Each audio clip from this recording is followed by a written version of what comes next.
Après une année 2016 de travail en plein régime, ces membres de la Chambre nationale des promoteurs et constructeurs agréés de Côte d'Ivoire s'offrent un temps de répit.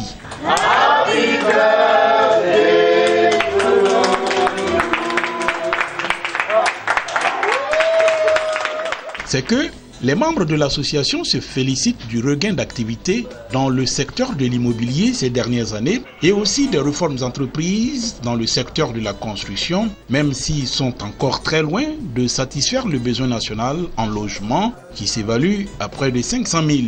Pour eux, l'objectif est réalisable si l'État et le secteur financier aident à la levée de deux contraintes majeures, le foncier et le financement.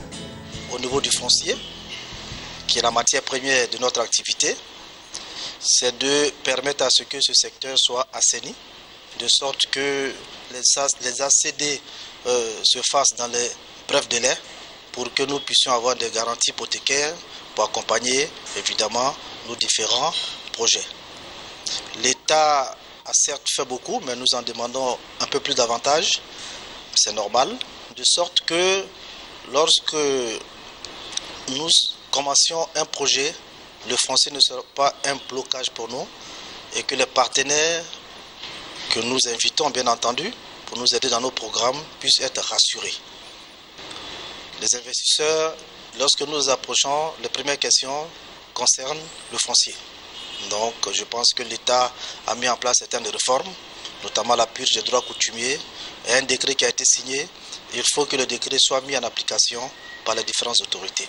Nous allons aussi travailler sur la mise en place des financements, parce que c'est ça aussi l'un des problèmes cruciaux, notamment les crédits acquéreurs qui doivent bien évidemment faire l'objet d'une vulgarisation au niveau en tout cas des taux dans les banques, 5,5% produits par l'État. Et au-delà de ça, bien évidemment, les mesures d'accompagnement.